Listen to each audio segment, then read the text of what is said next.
Hello and welcome to the live stream, the live chat for Every Exquisite Thing by Laura Stephen. I'm so excited to be joined by two of my favourite bookish people who I don't think I've brought on screen with each other, but who I've got to know really well from different parts of social media. So thank you for coming on, Gemma and Sharon. I'm sure people who have watched up on my channel before have seen both of you separately, but it's nice to have you together. We've come on to talk about Laura's book, and it'll be interesting to hear what you two think, because I know that you quite often read quite different things, but there are certainly things about this book that I think all of us kind of enjoy and have in common. So what I'll do, I will go to the comments and see what people think there. If it's pretty quiet in the comments, then we can just chat and then people will catch up afterwards. Yeah. So do you want to start off by introducing yourselves a little bit more, and then we'll dive into chatting about the book? Do you want to start, Gemma, and tell us about yourself, about what you tend to read, tend to talk about on your social media, and where we can find you? Yeah, absolutely. So I'm Gemma. I'm at Gemma in Wonderland over on TikTok and Gemma's Bookish Life on Instagram, just to confuse things. But I generally post about fantasy, anything magical and fantastical, I suppose. I also am a big fan of the YA genre, so you'll see that pop up a lot over on my account, hence why Laura's books are some of my favourites. So yeah. Yay! And yeah, I think the book definitely has elements of things you like, and then maybe some things that are a little bit outside your wheelhouse, like it does for me, and like it does for you, Sharon. Do you want to tell us about yourself, what you normally read? And it's funny, I'm just jotting down more question ideas, Gemma. You've just reminded me of something else I want to say about this book. There's so much to say about this one. Do you want to talk, Sharon? And I'll just jot down this last idea. Yeah, I'm Sharon Joy Reads. I am on Instagram and TikTok and Facebook and YouTube. And actually, Gemma was one of the first people I followed on BookTok when I first joined BookTok a year ago. I don't read a lot of fantasy. I'm mainly horror. Gothic horror is one of my most favourite genres. And YA was something I found through both Amy and Charlie, the lovely Charlie, who I've spoken to today. And so, yeah, I hadn't read YA because stupidly I thought, as an adult, and I'm in my 50s, that, I couldn't read YA, which was stupid. So, yeah, I've loved the book club so far this year. And yeah, I loved the book. Thank you. And thank you for all your participation in the book club. I so appreciate it. It's been lovely to see people reading stuff that they wouldn't normally read, maybe, and finding YA. I started reading YA when I read Twilight in my, I think it was early to mid 20s. And there was this weird patch where YA wasn't as much of a thing. It kind of went from younger kids' books right to adult. And I think at the time of Twilight, there were quite a few authors that were kind of starting to bridge the gap. And I had the same thing as you, Sharon. I kind of went, I'm too old for these books. I'm not a teenager anymore. What am I doing? And then I just love YA for the pace of it, for the intensity of the emotions, for the range of what is covered. I've read quite a lot of adult books this month, weirdly, and I have enjoyed them, but it's also reminded me of why I love YA so much, because sometimes there's so much packed into adult books. They're so long often.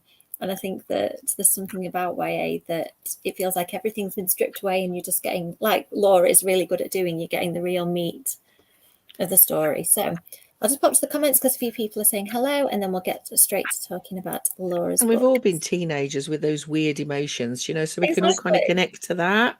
So, yeah, love it. Hello, Stephen. Yeah, this book club has been lovely, Stephen, for meeting new people. Completely agree. Thank you for coming on to watch. Hi, Shelley. Hi, Shelley. Hi, Mina. It's fine. I was late too. I had a little boy who didn't want to go to sleep. Hi, Andreas. He doesn't want a cameo. Hi, Andreas. I'm looking forward to hearing what you think of this one. I know I think Andreas said that you were reading this week. Oh, yeah. We love Sharon. And we love Sharon too. Don't feel left out, Sharon. So I read this book I think I received it in September, but read it received it in September, read it in September. So it was a little bit since I read it. And luckily Gemma and Sharon have caught me up a little bit and reminded me. It's not my first book by Laura Stephen. I read all of her comedy books and really enjoyed them. And then when Society of Soulless Girls came out, I pre-ordered it because it sounded great. It took me ages to get to it. And then when I read it, I was like, what am I missing out on? It's so good. So in this one, I was asked if I wanted an early copy. Of course, I couldn't wait when it arrived, and I read it before the book club. So have you two read have you read any of her comedy books, and have you read Society of Soulless Girls? How about you, Sharon?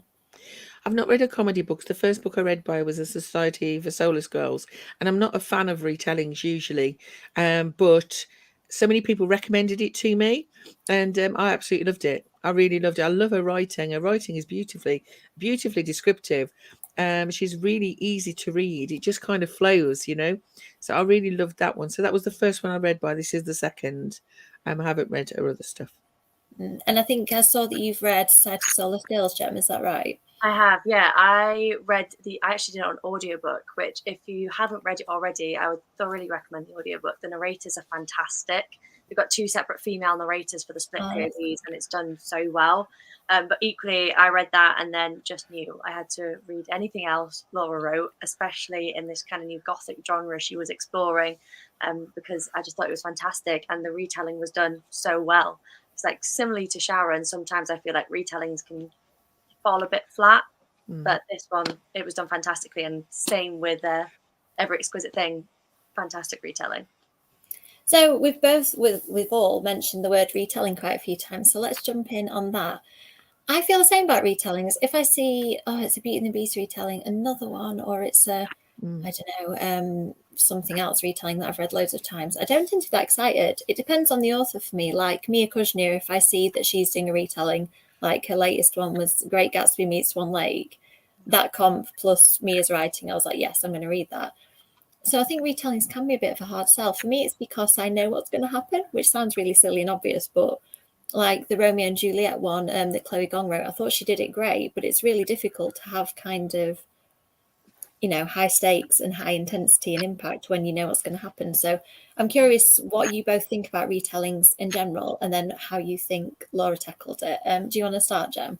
Yeah, so I generally read more retellings in the Greek myth genre, mainly because that's where I did my degree. I did my degree in ancient history, so I always love trying to rip apart a Greek myth retelling or any sort of myth retelling.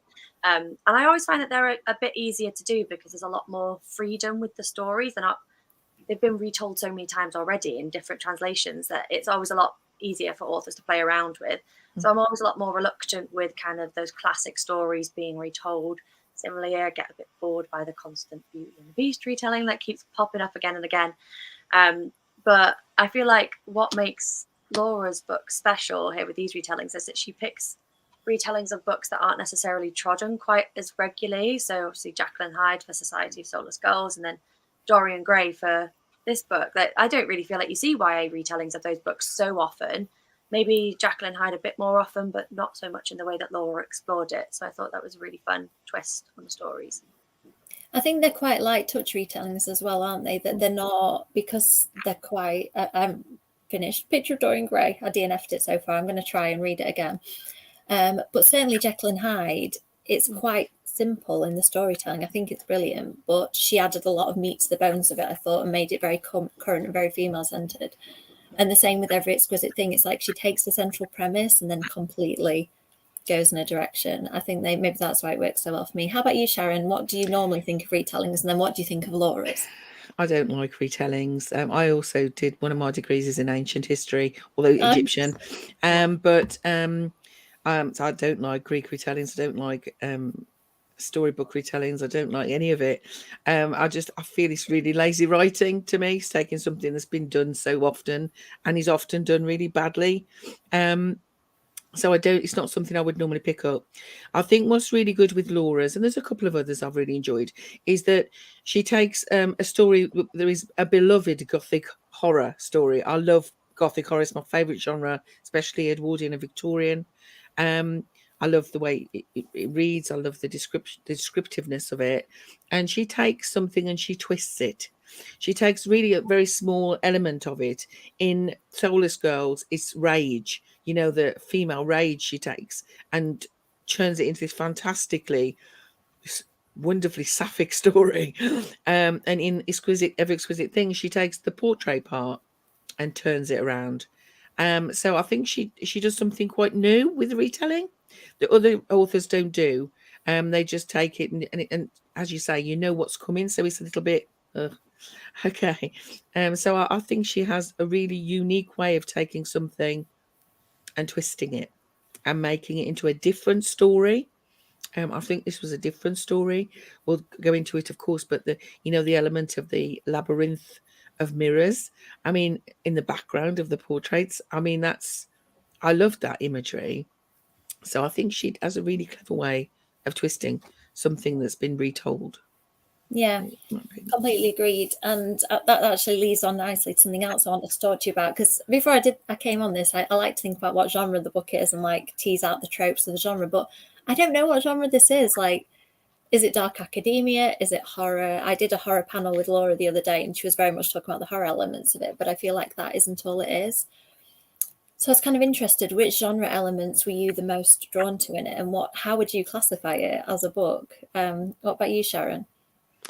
I would say it was gothic light thriller to me. It's not a horror to me. I didn't find it frightening.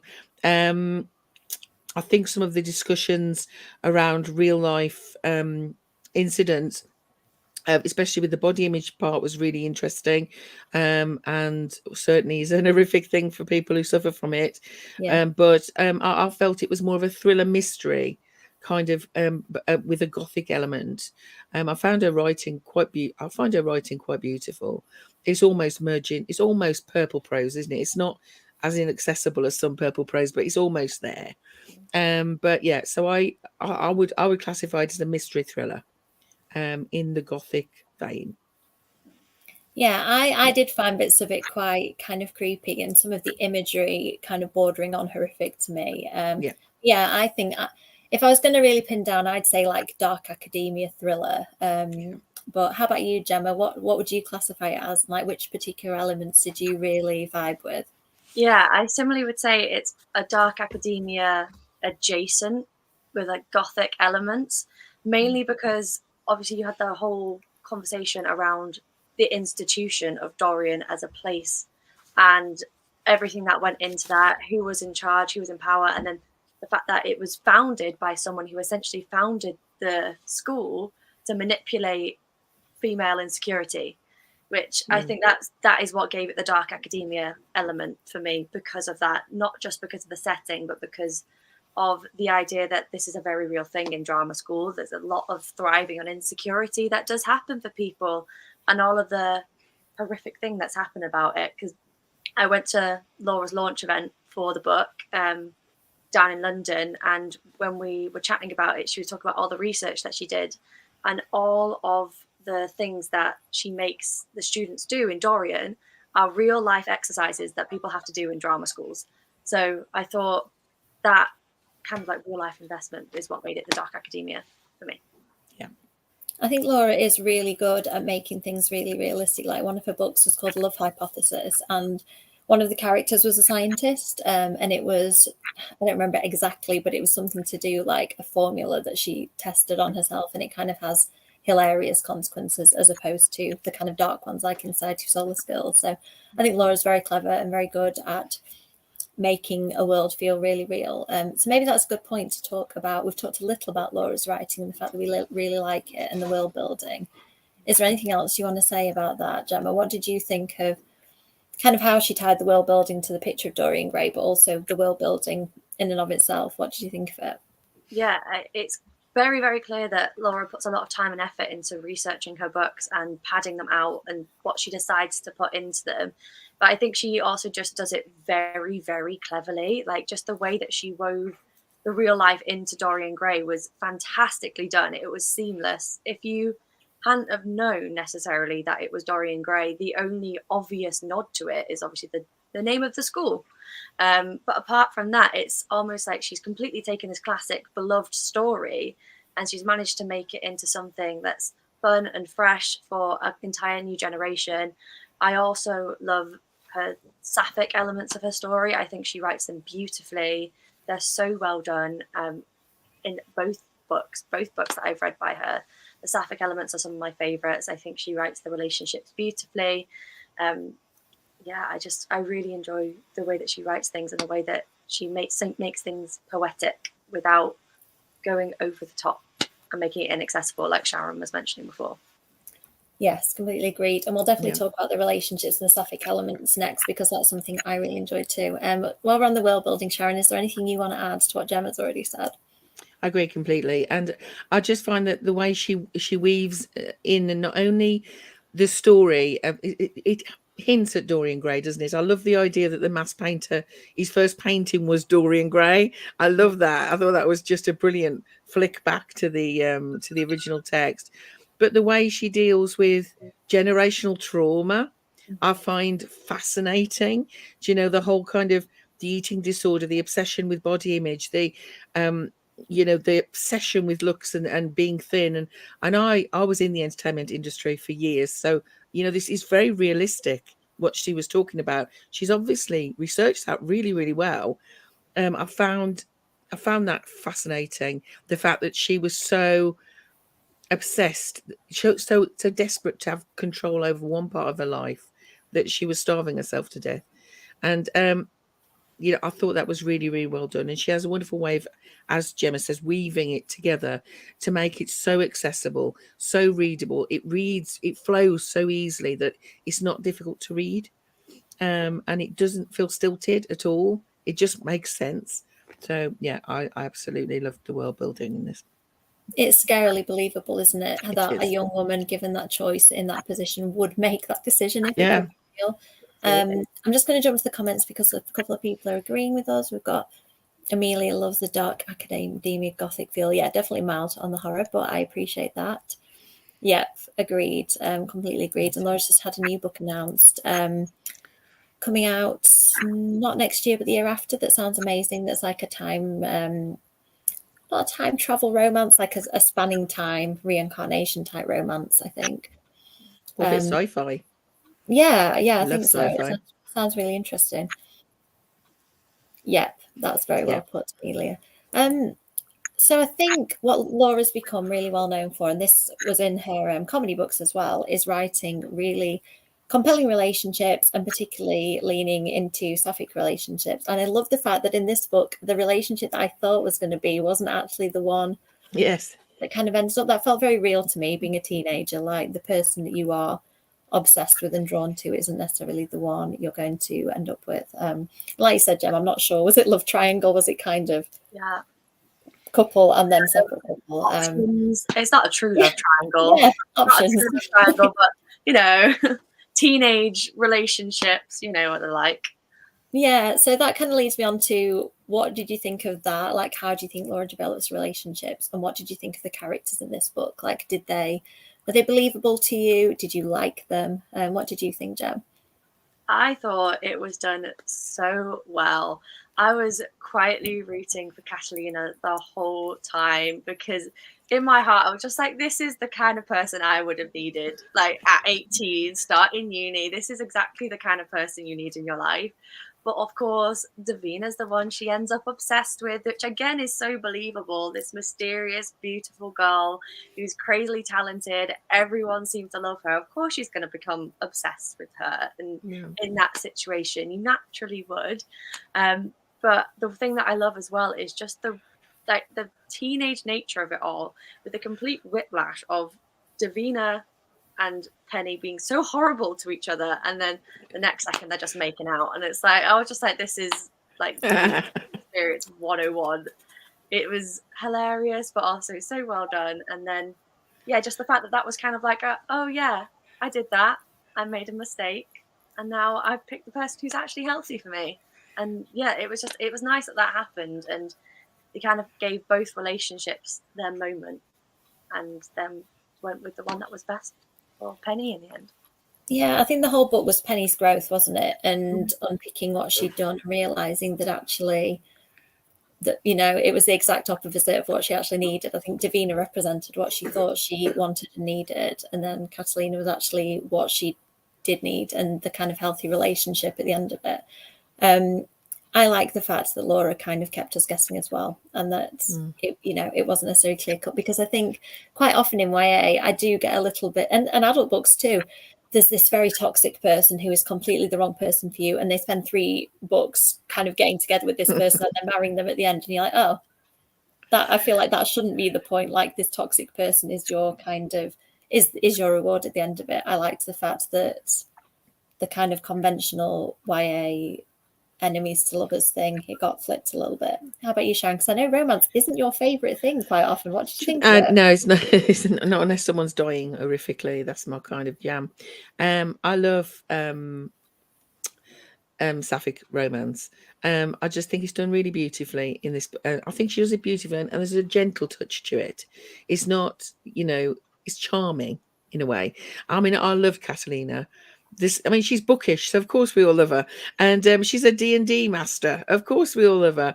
But I think that Laura really does characters really well. Even the bit part characters, you have a real sense of who they are. Even Orla is the mentor. You have this real sense of that, the presence of this woman, even though she's in a very brief amount of time.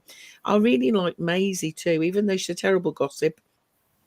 But then you get this glimpse of her, going bird watching with her granddad, and you realize actually she's also very, very insecure, and her way to overcome that is to try and make people like her. And so she just has a wonderful way of making characters really realistic. And yeah, I agree.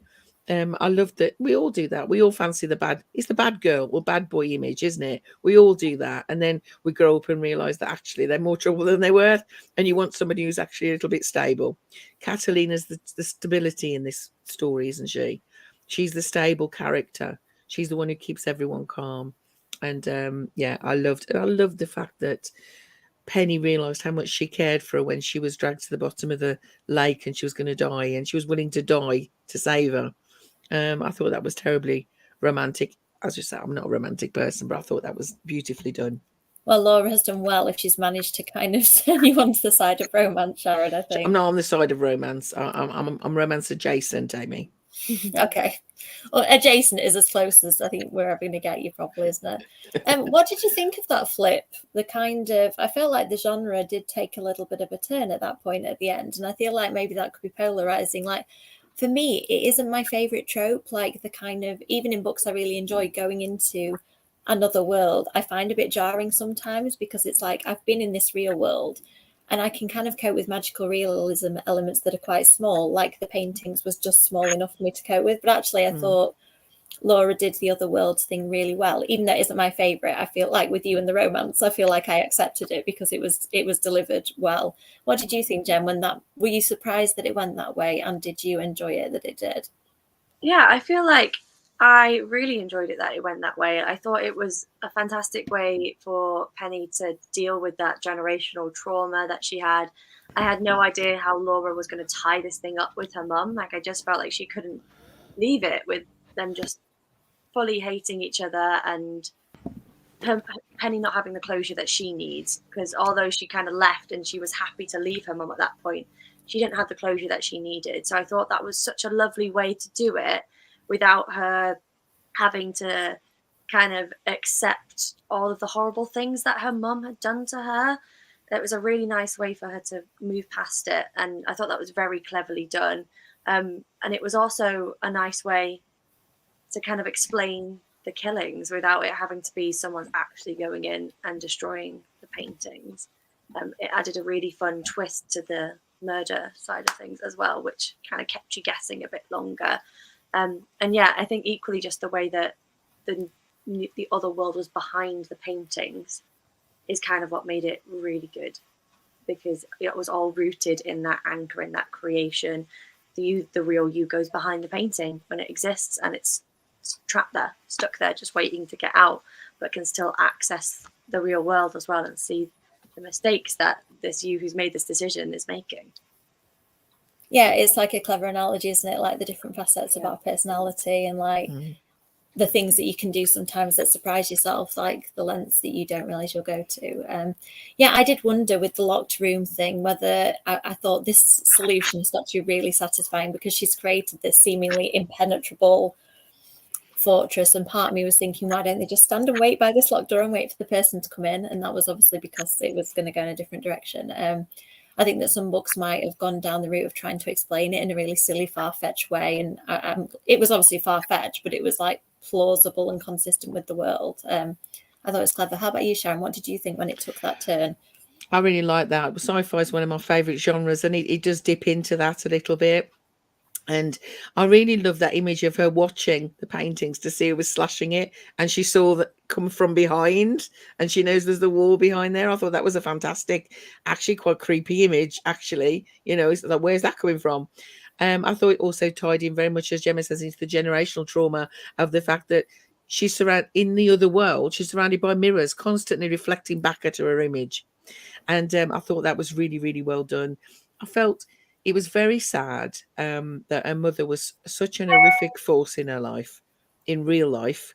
And then the other mother was willing to die for her. And I thought that was really quite heartbreaking. And so, yeah, I love that element of it. I thought it was a really clever way, as you say, of getting out of the who's coming in and doing this. Do you know what I mean? So I thought it was a really clever way of doing it. I like the fact you went under the lake. I love underwater things, so I thought that was really fun. But yeah, it was a bit of a. I can understand why people would think it was a bit of a tangent from what you were reading before. It was a really big detour, wasn't it? But I thought it worked really well. Yeah, it did. It kind of, I had a moment of going, what? And like, just taking that pause where I think I was maybe pulled slightly out, but then I was back in and completely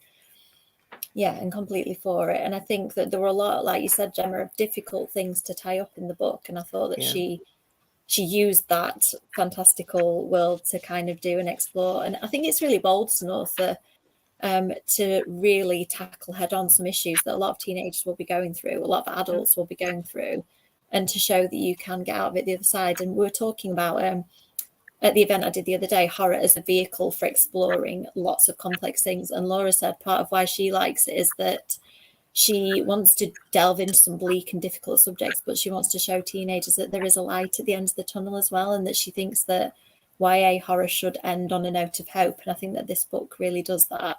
It shows that you can be going through something absolutely horrendous and life-altering and come out of it a better person. What did you think about what happened to Davina on that note? Because I found that really difficult reading. I was really shocked by it, actually. I say shocked by it. I think it built really beautifully from how she'd created Davina. It kind of broke her right down. What did you think of that, Sharon? What do you think of it as a plot? I think that was probably my favourite part. For me, yes, I thought that was taking it up a level, realising that actually, because she at this point, Penny's only got slight marks, hasn't she, really? And obviously the other three people have been murdered, but I think it really upped the game at that point. It was like, actually, whoever is doing it is willing to completely disable someone. Do you know what I mean? They could kill you, or they could cut your leg off, or they could take your arm, or they could take your eye, or they could cause you to be in a wheelchair for the rest of your life. They might not kill you. They might, curse you to a life of horror. And so I thought that really upped it, up the horror elements of it to that. And yeah, I mean, it was very, very vivid, wasn't it? The imagery I thought was brilliant, very vivid about how there was just a socket there, but she still felt the pain. And obviously, later on you find out who that was, and but yeah, I loved that. I thought that really upped the game for me at that point. Yeah, what did you think of it, Gemma? I completely agree. Yeah, I thought it was a really clever plot device to bring the two characters together onto the same page. Obviously, this entire point, Davina was the suspect. Penny was convinced it was Davina, and it was only at this moment that she realised that Davina wasn't her enemy. And I thought that was a really lovely message along the side of Laura's theme around that female beauty and perception, around the fact that other women aren't your enemy in this situation.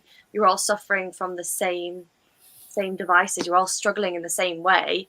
And by having that real shock factor moment, that's only what brought it home to Penny and was like, okay, this girl isn't my enemy.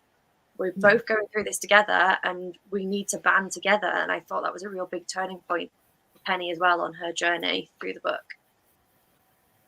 Yeah, I think Davina actually, to me, was a really, really interesting character because I sort of spent a lot of time flip-flopping between what I thought of her and whether I agreed with Penny that she was the suspect or not. What did you have any theories about how it was going to unravel? Because I was completely wrong. At some points I suspected Catalina, because I went for the author is going to make some characters really nice, to kind of turn on your head and say, haha, actually they're not. So I think Catalina is probably my biggest suspects, and I was totally wrong. Did either of you have any big suspicions or inklings about how it's going to go? What about you, Sharon? Did the reveal surprise you? I didn't think it was Davina. I thought it was too obvious. I did think perhaps the Professor Drever might have something to do with it. But I didn't really know, actually. I thought she covered it really, really well. And I did think at one point it was her mother. But the mother in the real world, not the mother in the other world. I thought perhaps it was her. So I think I flipped about. I never suspected Catalina or Maisie, because I thought, or Fraser, who I loved. I loved the character of Fraser, by the way. Thought he was fantastic. And but yeah, I flipped and flopped between who I thought it was. Yeah, I never suspected Davina. I thought that was just too obvious, and Laura's not obvious from her other writing. She's just not. So it was an obvious red herring, and I think she made it that way. She made it an obvious one, and yeah. So I wasn't really sure till the end, which is always nice, isn't it? Yeah, I think obvious red herrings are clever, aren't they? Because sometimes you start to question: is it so obvious that you're going to come out and it actually will be, or is it obvious and it's because it's disguising something else? What about you, Gemma? Did you have any inklings, and were you right about any of them? I had a feeling it was going to be something to do with just the institution of Dorian, just because of the creation of the school, the name of the school, the fact that the portrait gallery is buried so deep inside of it. I was like, surely this has just got to be something to do with it. So when they started going down the route of it's just destroying itself from the inside out because of the rot, I was like, oh yeah, it must be right here. But then they completely threw a loop with this other mother actually doing it, which I just didn't see it coming at all. So yeah, I thought that was really well done. And usually when someone just chucks in a complete random suspect, I'm usually a bit annoyed by it. But no, Laura managed to do this one really well. I wasn't annoyed by this random suspect who we didn't really know about at all being the murderer. Because you knew she was there, didn't you, subconsciously? You knew if her mother's picture was there, that the other mother was there. So you kind of, it's not like it's a shock, so you don't feel like you've been cheated. Exactly. So the tip feeding that she did with like the flashes in the mirror and things, and like seeing her own self look back at her, we had that like, oh, there is another version of you somewhere, but it just wasn't explicit. Yeah. Oh, I think you might have just muted yourself there, Jem, for a sec. Oh yeah. Oh yeah. Okay. Yeah, I thought it was clever. Like, you can see in hindsight how it works, but I think it was disguised pretty well in the book. Let's just go through. There's a few comments popped up. Andreas, I haven't read that. Oh, that's such a good book. Oh, yes, absolutely, Andreas. That sounds interesting. I must drag that out. It sounds fascinating. Very good. Love getting recommendations out of these things. Yes, I think that Laura does teenagers so well, like in the kind of slight Dawson's Creek way of everybody. I don't know, like everybody seems to be really like bright and articulate and kind of as you need book characters to be, I think, to be able to convey things often, but really realistic and multifaceted. And like you said, Sharon, even the kind of more irritating and villainous and potentially two-dimensional characters then having their dimensions revealed, I think is really good. Yep, definitely. Yes, very, very important. Each character is the hero of their own story. Yeah, completely agree, Amelia. Oh, Gemma's disappeared. Oh, we've lost Gem. Hopefully she'll come back in a sec. I should be able to add her back on if she manages to refresh. Yeah, I do need to properly read it because I started reading it. You know, when you read a historical text and some of the views haven't aged well, I think I was just feeling a bit angry when I read it. And there was one of the characters in particular that struck me as really misogynistic and I was struggling to get past it. So I just thought I'm just going to put this down for a little bit. 19th century. You have to kind of go into it understanding that women were chattel. Yeah, I know. I've And I bought think, a copy of Dorian Gray, which I read before this book, because my copy had fallen apart. And this is a really good copy. It's Penguin. It's really cheap. okay. But in the back is all the reviews at the time, because this was, hated when it was released because it Oh, was really? considered completely immoral. So it's a good version if you need a copy. I've got the cloth bound classics version of it because they tend to be the classics I collect. We found you, Jem. I don't know what happened, but I love. Randomly crashed for whatever reason. Did not hear anything or see anything. I'm back. oh, Technology, man. Yeah, it works beautifully, doesn't it, when it does? But yes, that really that was quite a moment, wasn't it? Yeah, I think there were so many suspects. It is absolutely fine, Amelia. It's nice. I think the comments are quite quiet tonight, so it's nice to be able to chat with the people who are here. Yes, that's true. I don't know. I always wonder though. I'm always cynical of like a character being there and being under attack because the Scream films have taught me that somebody can attack and actually still be a suspect. I don't rule anybody out now. I've become so cynical from all the different like rugs that have been pulled out from under me over the years. I suspect everyone. Me too. Which is great because I very rarely have a book that so completely surprises me like this one did. It's always really refreshing when that happens because I think all three of us read so much, don't we? It can get a little bit like paint by numbers reading. But yeah, I think Laura definitely surprises people. One thing I've not said yet, as a little treat for the people who are here, Kev would normally be here to say in the comments who's won some prizes, but because he's dealing with a little 3-year-old upstairs, I'll contact people individually. But Laura's publisher got in touch with me and said that we could give away some signed character artwork postcards that Laura's going to sign for us. So Kev will be picking some people out the comments and be picking people who've posted about the book on social media too. So look out. I got those because she sent them to anybody who pre-ordered.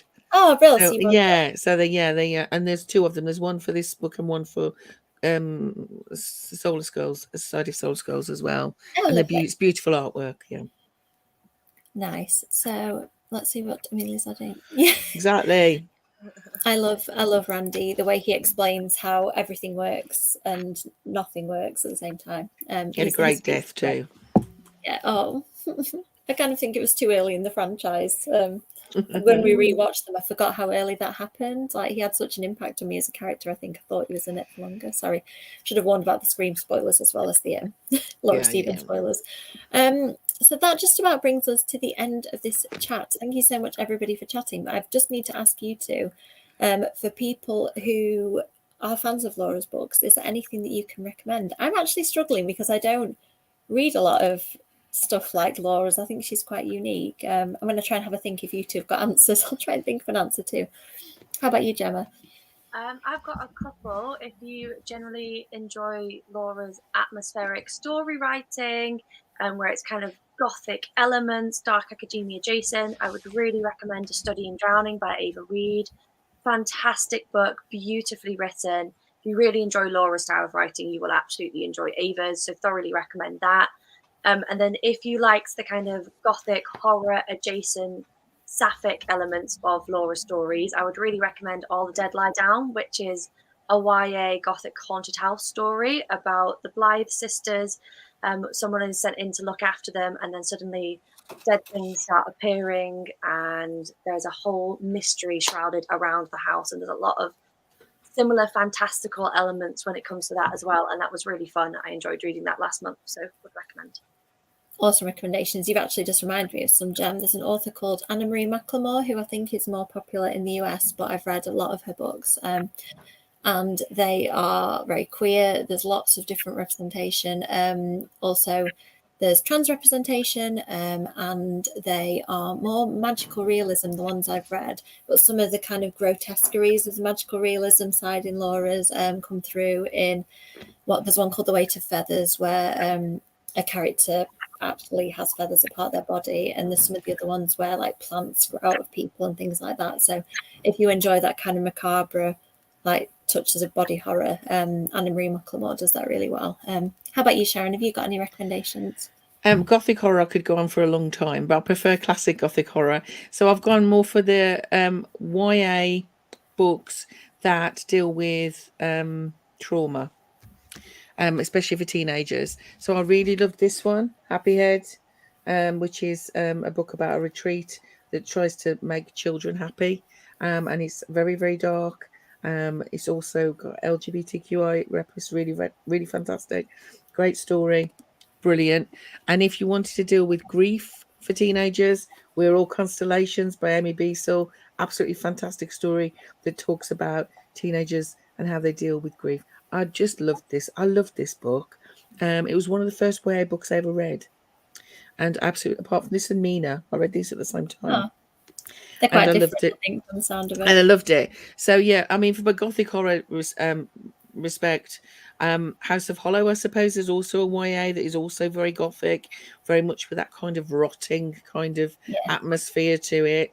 If you wanted more adult, there's one called Seep, which is quite dark. That's a gross title too, Seep. That word just makes the skin do that. It is, and everything rots, and it is quite horrific. It depends how, I mean, really, it depends what your limits are. I like extreme horror. So, but yeah, that's also a very good book. Seep is brilliant. She's a Haunting. I've just read that one. That's also very, very good. That's also got a gothic feel to it. But yeah. Sharon's just reminded me, actually, if you, because of House of Hollow, Crystal Sutherland's new book comes out in January, which I was lucky enough to read early. I've had an early copy. That is also very similar vibes. It follows women who exist in a world where only women can use magic, and it's given to them as a tool to protect themselves from the horrors that men put on them. And the first line of the book is, a woman walks home alone at night. And that's just the first line. And that immediately just sends chills down any woman's back who's experienced that. So that's fantastic. And yeah, very similar. Got the grotesque bits of horror in there as well. Just Crystal does that really well. I'm excited about that. I've been waiting since House of Hollow. I've really wanted more from Crystal. I think she's amazing. Amelia's got a recommendation too, The Devil Makes Three. That's on my list. Tori Bovolino, gothic and atmospheric dark, academia adjacent. Alice in Vengeance also on my list. There's a pattern here, books I have not read but want to read. Plain Bad Heroines, I've got on my such a good book. Yeah. That's really cool. Thank you for all those recommendations. And that's probably a good place to finish. Thank you so much, you two. I knew that you'd be a good pair to get on to talk in great depth about this very complex book. But as Laura did, I think you've both very eloquently gone through some quite difficult subject matter. So thank you for that. I appreciate it. What did you think of it? What did you think of the ending? Oh, the very ending, or the whole like extended fantasy bit of it. The ending, the actual ending. Oh God, if I could remember it, I'd be really happy. I think, was it happy ending, wasn't it? One of those, the last line is, somewhere deep in the background of the painting, a shadow flickered. After she was painting. Had forgotten about that. Do you know what? Very ambiguous. It was very ambiguous, the ending. There was a strange person watching her at the graveyard. Painting turns up that she's not sure about. It was very, very ambiguous. It annoyed me a little bit to begin with. I love an ambiguous ending. But I did love that last line. I thought that was really, really good. It's like, are the people still alive back there? Is her mom still back there? Is the masked painter? Who was the masked painter? Who was the other one? Was it the old one? He didn't die. Lots of questions left unanswered.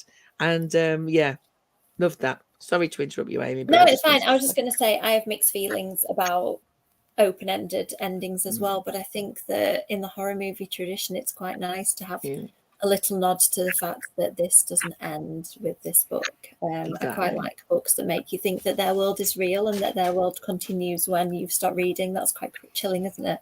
Yeah. The idea that all these horrors that have been created are still unraveling out there. Still going somewhere.